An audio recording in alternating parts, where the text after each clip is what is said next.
Y'all, look at my first little harvest bowl. Cucumber, tomatoes, and I got these long beans, y'all. Baker's Creek seeds. Long beans. These beans are long. Look how long these beans are.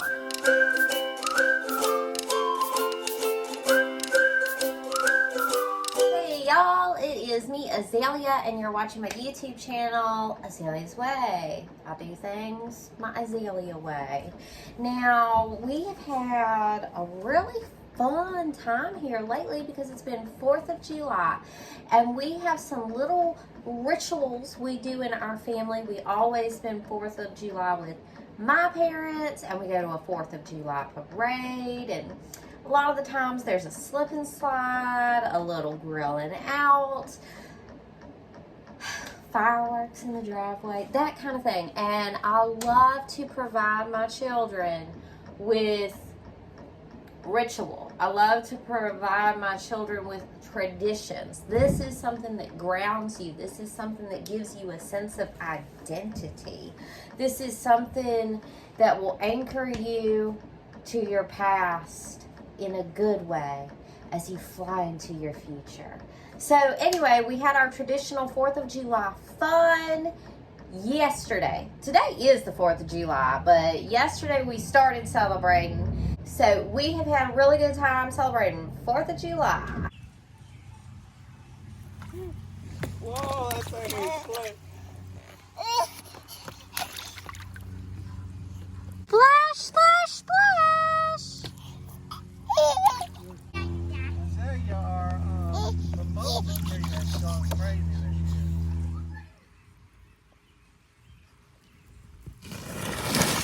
Whoa, that was the best one you Ow. saw. My head hurt.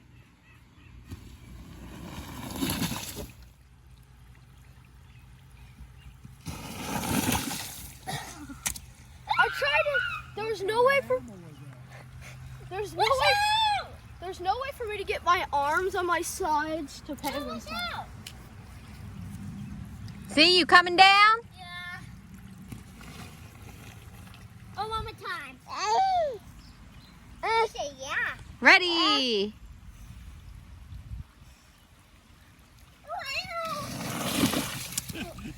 That's Tom's kitty cat dive.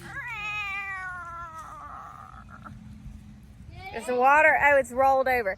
All right, they have re-soaped the slip and slide, so it should be more slippy now. So let's see the slipping and the sliding. Okay. Yeah. Okay. Yes. Give me the. I'm gonna lubricate my knees. It seems like a good I idea. think I used all the soap. The soap smells really good. I think I used all of it. Not my butt. I used all of it. All right, you'll just have to rub your knees around on the slippy soap.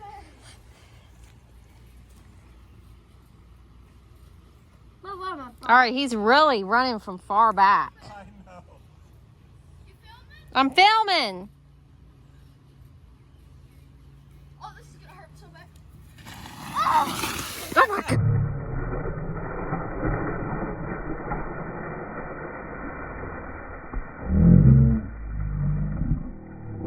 Gosh.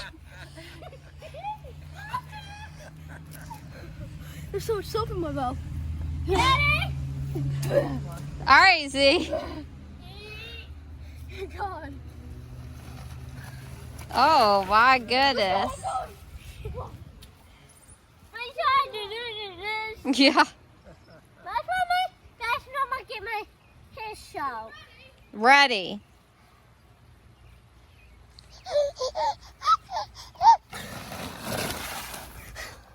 Jesus. Ow.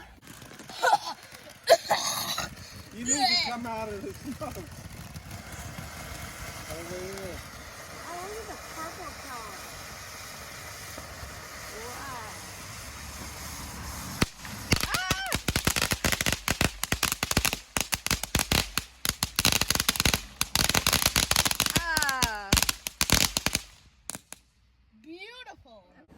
Well, after we had all of our celebrations and 4th of July merriment and all of that, I have actually received the most wonderful gift that my unique little soul can receive. Y'all, I have a day to myself. After the parade today, I took my big kids to go visit my ex-husband, and me and the little baby have the house to ourselves.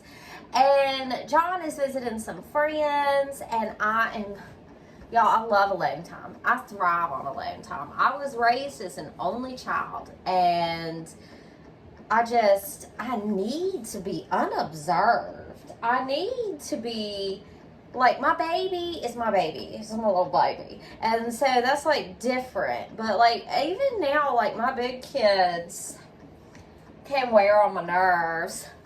I'll be honest, sometimes. And, you know, they are observing. And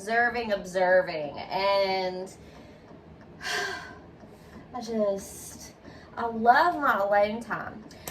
Years ago, when it was just me and Tom and Z, after I was divorced, every other weekend, I had, for the first time in years, alone time.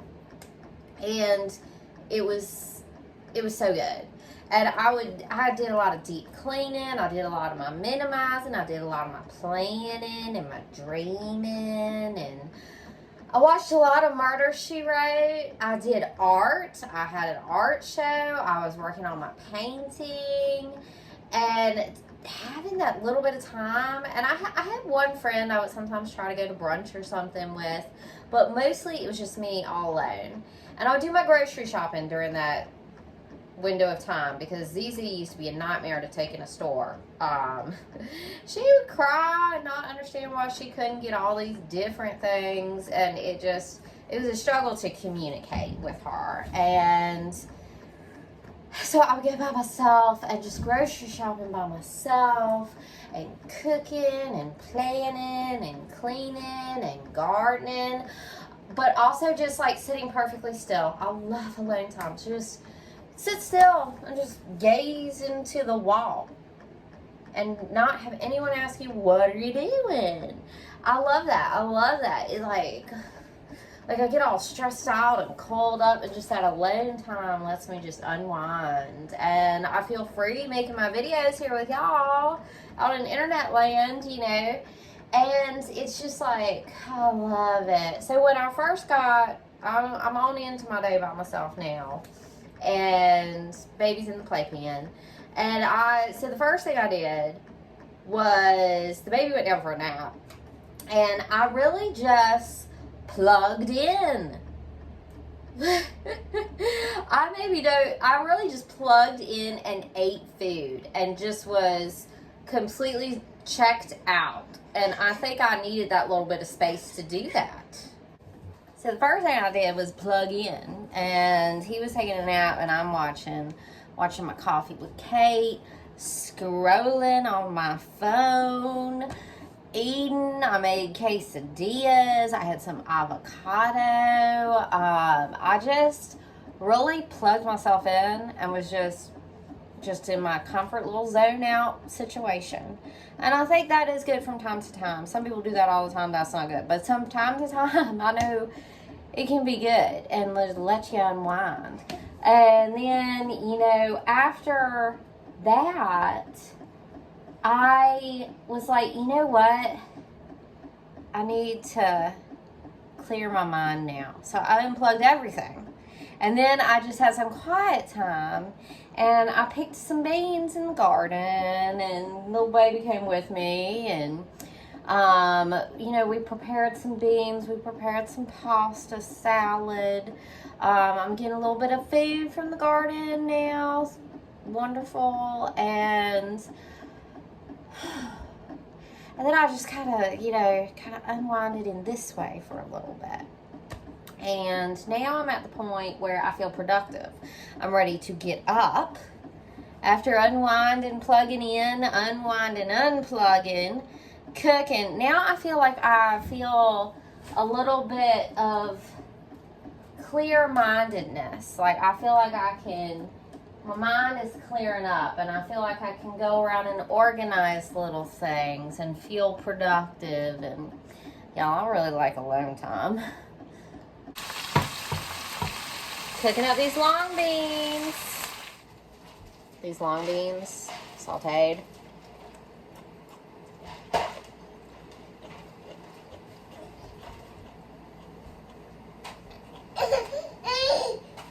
These long beans are delicious.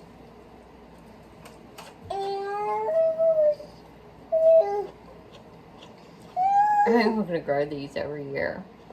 I love them. Mmm.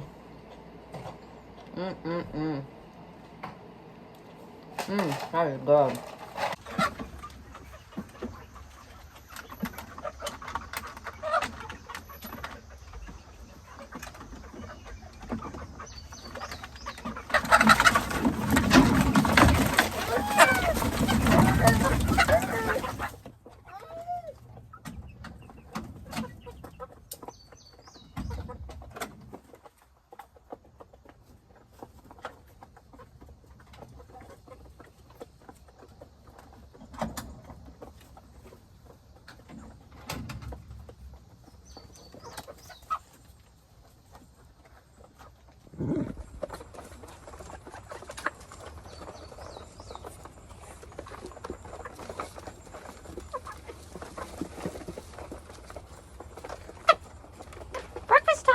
Breakfast time for birds. Breakfast time for birds.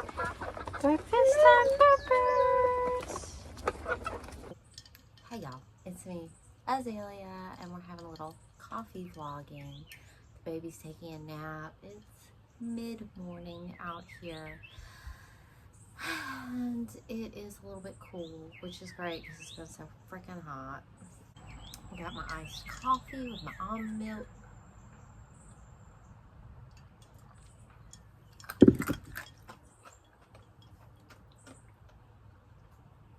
So y'all, recently I did like a couple of throwback videos back when I had my dreadlocks and I lived in my little downtown apartment.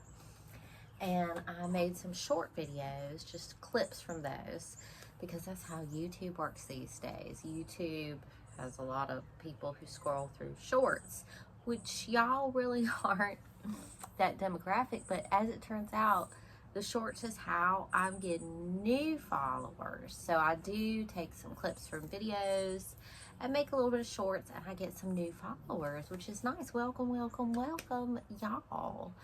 One of my clips recently was talking about why is your house still dirty even though you're cleaning all the time? Why can't you keep it clean? Because you have too much stuff. You have to get rid of stuff. So that got thousands of views. And the number one sentiment of the comments on this short, which is people who don't follow me, who don't know the whole story, who don't know the whole philosophy, the number one type of comment on this short saying the reason your house is still dirty even though you clean all the time is because you need to get rid of stuff. I still 110% stand by this. Now, the number one comment that people had was that it's not because they have too much stuff, it's because they have depression. Okay, well, I have depression. I have depression, and I have anxiety, and I have a borderline personality disorder. I have post-traumatic stress syndrome, and I have a panic disorder. And when I started this philosophy, I was disabled by these problems. So, does depression stop you from having a clean house? Yeah, been there, done that, yeah, okay. But what can help you manage your depression is actually, one of the things is actually your environment around you has a sincere, deep effect on your mental health. Your environment around you has a deep effect on your mental health. Now, yes, you need to seek counseling. Yes, you need to seek medication. Yes, you need to work on, you know, many different factors, but your physical environment around you really, really affects your mental insides here. So, you know, I wanted to come and talk about that because so many people hear, oh, I don't have too much stuff, I'm depressed. Well, getting rid of stuff can actually help you with your depression. If you have too much stuff and you have depression, so you've got a giant pile of laundry, and if you only own 5 shirts and 5 pants, even if everything you own gets dirty, the pile isn't that high. The pile isn't that overwhelming. And if you've got yourself down to 5 shirts and 5 pants, then you have gone through and decided, I really like this one. And so hopefully they're clothes that when you put them on, they feel right. They look right. You like them. Raise your hand if you have clothes that don't look that good on you. Well, I work on not doing that. Like, raise your hand if you have clothes that don't look good on you. Raise your hand if you have a huge laundry pile of dirty clothes. Raise your hand if you have clothes that are too small for you because you've gained weight, but you're keeping them because you think you're going to lose the weight. Like, that is like guilt tripping yourself. No. Like, keep clothes that you like, that you feel good in, that fit you right now. And only keep as many clothes as you can realistically handle washing and taking care of. A big old pile of dirty clothes looking at you does not make your depression better. A bunch of clothes that don't fit you right, that don't look good. You're looking at your clean clothes and you still have that feeling of, I have nothing to wear, even though you're looking at 20 shirts. That doesn't help depression. So by getting rid of stuff, you are creating a climate in which your mental health can heal. This is important. This is something I could talk about, and I feel like I do need to talk about this. Let's talk about dishes. You got your depression, it happens, and your whole kitchen counter and the top of your stove and your kitchen table and your sink is covered with dirty dishes. What if you only owned a plate for each person who lived in the house? And if you wanted to eat again off plates, you'd have to wash them. But it couldn't get that piled up. Like, if you dirtied up all the dishes, it still wouldn't be that piled up. It wouldn't be as overwhelming. It wouldn't be as taxing for your mental health. It is important that, you know, I'm not a vlog about keeping the house clean. I am a vlog about living your best life and achieving peace and happiness through enjoying daily life. Do I still have depression days? Yes, I do. But it's not as bad. Do I take medication for my depression and anxiety? Yes, I do, and it helps. But these other things, the medicine alone, you can't take a serotonin tablet and expect to be living your best life. You have to also take other steps. I do feel like I'm living my best life with depression, with anxiety, and my panic disorder is actually almost completely gone. Cleaning your house, cleaning your environment. I love the example of computer tabs. Can your computer run as well if you got 50 windows open and 60 tabs open and all these different programs running at the same time? Your computer's not going to run as smoothly. So you got to close the tabs. So when you release something from your life, you take it to the thrift store, you throw it away, you're closing that tab. Your brain is better, easier to function. Also, I don't have ADD. I don't. That's one thing I don't have. But, you know, I can't really speak on that, but I have like read about other people's experiences, and certainly go find someone that has ADD to read about their experience if it's someone who feels like they are having success managing it. But less distractions seems like it really couldn't hurt to have less distractions if you have attention deficit. So less distractions, I feel like could help that too.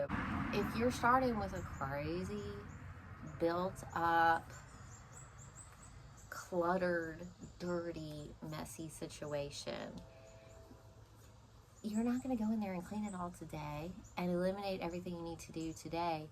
It's a journey. And so when I had the dreadlocks and I was living in the apartment, there was one big purge. I lived in a huge house. There were 4 bedrooms, maybe 5 if you counted this other room. We had 4 bathrooms. Like, I was in a big house before the divorce, and I had a huge basement. There had been different members on my side of the family and my ex-husband's side of the family who had passed away, and we had absorbed a lot of the material belongings, and not just like, precious heirlooms, but just like the stuff that fills houses. And that house was full. That house was packed. And so when I was packing everything up, had a storage unit, and going to live in my parents' basement with my 2 little children, I got rid of, I say different percentages, but 80 is a conservative estimate, 80% of material possessions. And that was a big, big purge. And that was a little traumatic, but it was necessary. And then once I got back into our little apartment where all the healing really occurred, going into my parents' basement and getting rid of 80% of the material possessions and leaving the house and leaving my chickens back then, all of that was like traumatic roller coaster. But the real healing started in that little apartment where I started making these videos about cleaning and minimizing. My panic disorder, if you don't know about a panic disorder, if you've never experienced it, it is not like anxiety. It is like a physical occurrence, especially the first time you have a huge panic attack. You don't know what it is, and you think, call an ambulance. You think, I'm having a heart attack. You think something is seriously wrong with my body.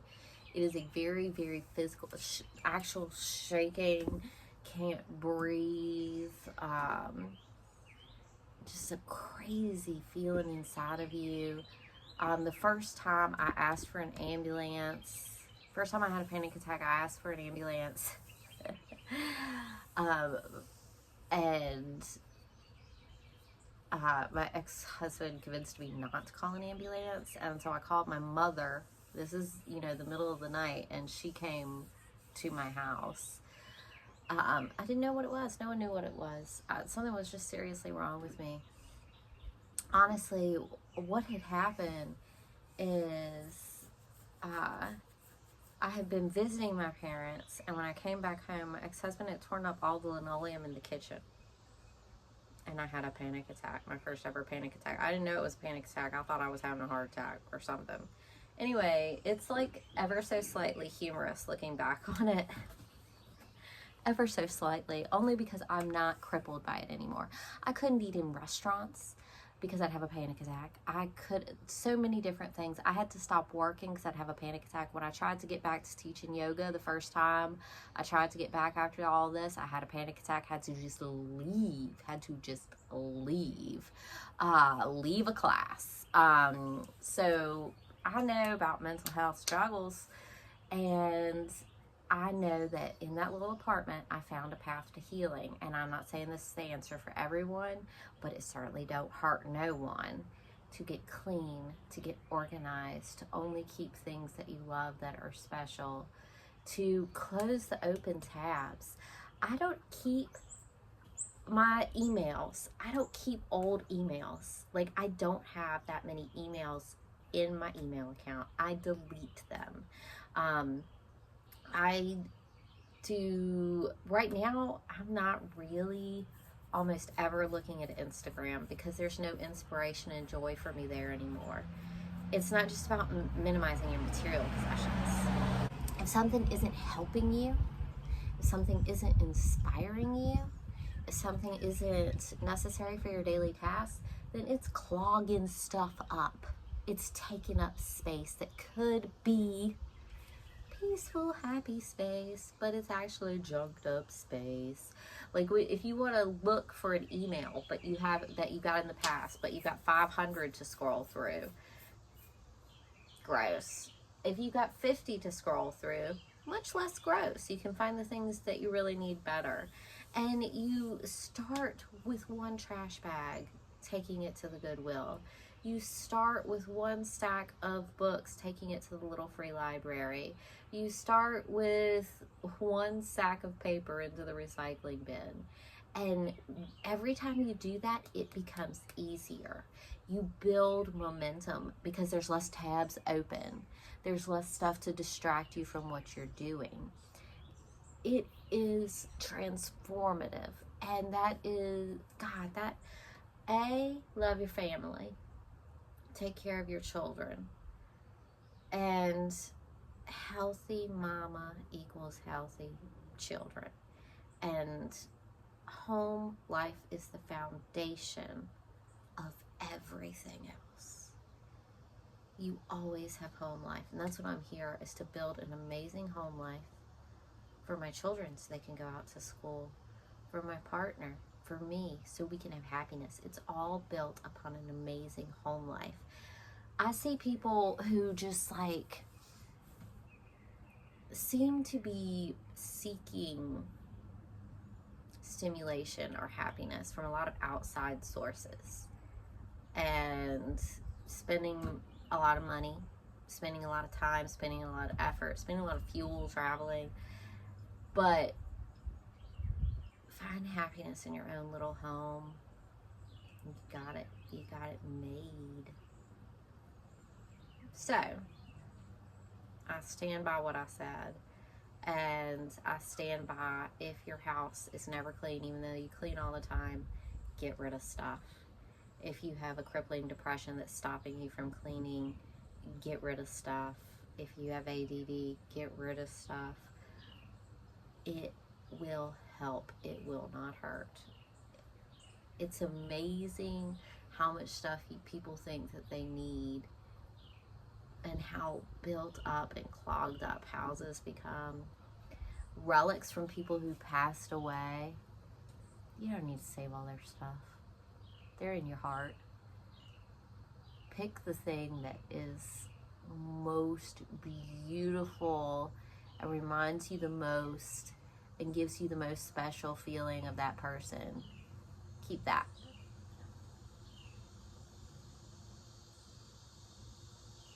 Anyway, some talk on that subject, because I think a lot of new followers haven't heard what I had to say about mental health and happiness and living a beautiful life, even with mental health struggles.